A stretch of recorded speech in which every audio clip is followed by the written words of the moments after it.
Welcome back, guys. This is Ant-Man 2050. We're going to be doing something a little bit different this time. We're actually going to be talking about the realms and how each one is perceived in Mortal Kombat. And we're also going to be talking about how they differ from the original timeline to the new timeline. So, the first one we're actually going to be talking about is Earthrealm.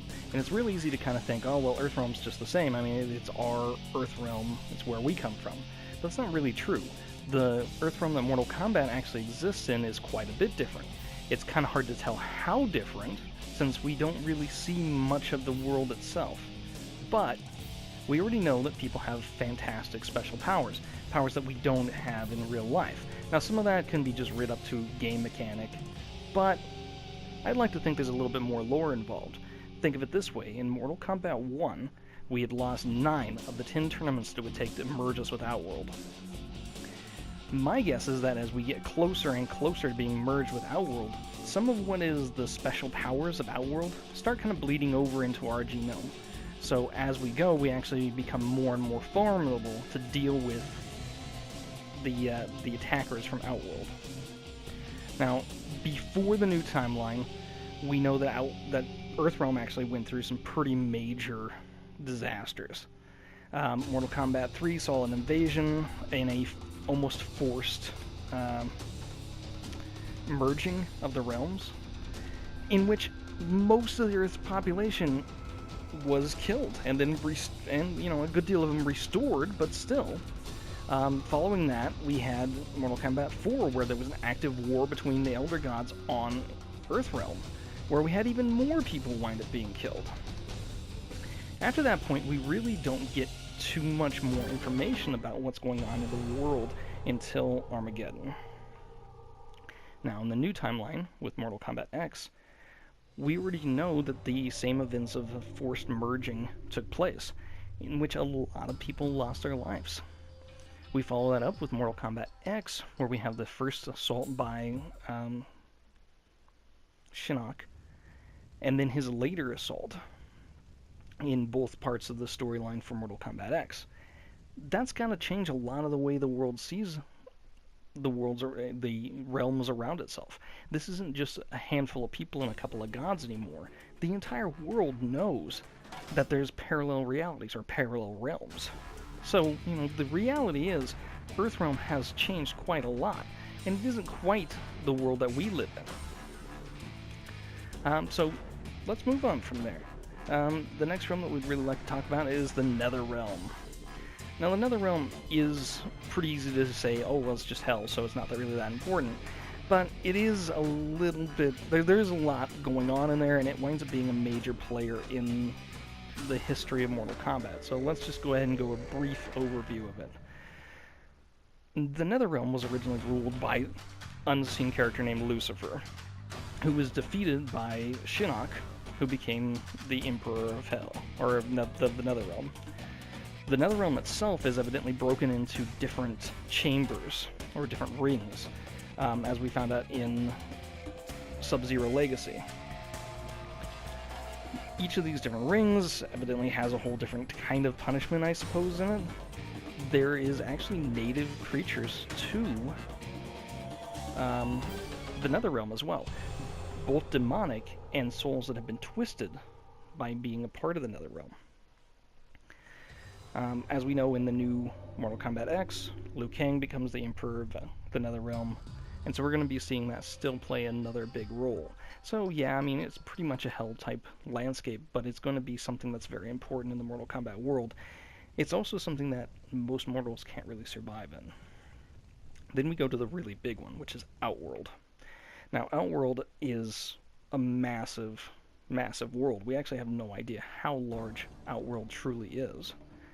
To kind of give an idea, Outworld itself must have had some of its own lands before the Mortal Kombat happened and we started having all sorts of lands merged with it. But the lands that we know have been merged is Arnak, Zathera, Edenia, and Verinatus? I'm sorry, I'm probably missing the spelling on that one, or the pronunciation, I'm sorry. But each time these worlds are merged, presumably Outworld gets larger. but it also takes a portion of the world that it's merging and combines it with its host. Whenever the realms were being forced merged by Shao Kahn, we actually saw several landmarks from Earth appearing in Outworld. Along with that, a number of its people were killed, but not all of them. Now we know that the indigenous people of these worlds, when it gets merged, do not die. Many of them actually continue to live and kind of play a small part in Outworld. So, let's say original timeline, Outworld actually had some big things happen in it. After the events of Mortal Kombat IV, Sindel had wound up finding a magic, or actually she came back to her senses, defeated the control over her that Shao Kahn had, and she magically separated Edenia from Outworld, making it its own realm again. And we also know that Natara from Vernetes was trying to separate her realm from Outworld, but we'll get to that later. One of the things that was mentioned in another video that I've seen, sorry, let's see if I can say that without stuttering, was that they've kind of done away with the purple skies that are in Outworld. I think that's not necessarily true. Outworld's huge, so each of the different areas that are combined with it probably have their own unique looks or kind of changes to the atmosphere. After all, also Azteca is another world that was conquered and merged with Outworld. So a lot of what we saw as Outworld before in the original Mortal Kombat series actually could just be a portion of Outworld that might be more native than the one that we're seeing now. With Kotal Kahn in charge, he's taken most of the government to a part of the world that is more like his world, Azteca, which is why we're seeing a lot more deserts and kind of arid environments. It also may be why we have a blue sky in Outworld. The next realm that we'll be talking about is Edenia. Now, as I said before, in the original timeline, Edenia was separated. In the current timeline, Edenia has never been separated from Outworld. However, Edenia is a very lush, beautiful environment with kind of a fantasy-type feel. And the people from it have incredibly long lives and all kinds of different superpowers. I mean, we're talking about Katana, Sindel, Rain, all of which have lots of different special abilities, which just seems to be a natural part of their world.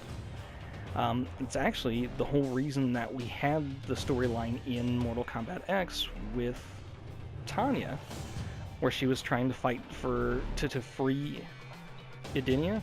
It wasn't just to have a free government in Edenia, it was to have it removed from Outworld, separated completely.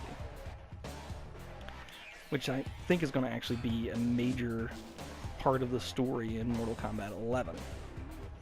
The next thing we're going to talk about is Saito.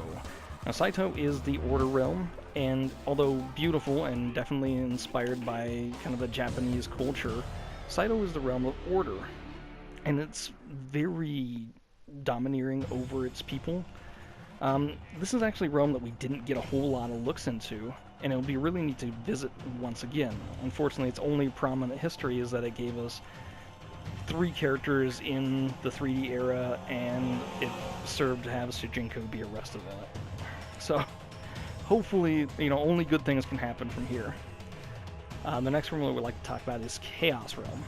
Now, the Chaos Realm we hear about, but we actually never visited in any of the Mortal Kombat games yet. The Chaos Realm is where Havoc comes from, and it's supposed to be a realm that's completely controlled by chaos. So like Saito, that's all about law and order. Chaos, the Chaos Realm, is completely the opposite. There is a little bit of lore there, where the world wasn't always that way, but this mad god has changed it to be such. The next one I want to talk about is Veranatus. Veranatus is actually the home of the vampire race that Nada's a part of. And actually, it's kind of cool if you take the V off the beginning of that, and you just go to Ardenus. It is actually Latin for everlasting. Sadly, we don't really know anything about this world except for that it was the home world of the vampires. It's been a part of of Outworld so long that people don't even remember it existing. So that kind of gives you an idea of how long Outworld's been kind of a dominant force in the Mortal Kombat world. The next one I'd like to talk about is Zatara. Now, Zatara is the realm of Reptile. Now, Reptile's realm also was conquered and merged into Outworld. In doing so, almost all of the almost all of Reptile's race has become extinct. Now, the interesting thing is, if you do a little bit of research into this, that realm used to be connected to Earth Realm. They actually fled Earth to escape extinction. Downside for them is that they didn't get away. The last realm that I really would like to talk about is the Dream Realm. Now, the Dream Realm is questionable whether it's canon or not. I think it is, and I think we're going to probably see it used again. Actually, I have a kind of great idea for how it's going to be used. But the Dream Realm seems to be... It's where we got Freddy Krueger from. It's where Trimmer went to gain his incredible boost in power that we saw in Mortal Kombat X. It seems to be a realm where reality is very flexible, and it would be neat to see what we do with that. The downside is the Dream Realm could become really overpowered very quickly, so it's one of those things that has to be used very sparingly. But I think we actually also see the mysterious woman who's come out and talking to Jade from that realm.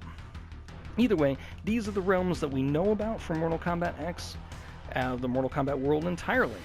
However, we know from both the words that Raiden has told us in-game and outside of game lore that these are not the only realms that exist. In fact, there's several realms that have not been discovered or haven't been announced at all. So there's always something to kind of look forward to, but these are the kind of differences that we're seeing between the original timeline, the new timeline, and how each realm works and operates. Once again, this was Ant-Man 2050. We're talking about what we'd like to do with Mortal Kombat 11. Take it easy, guys.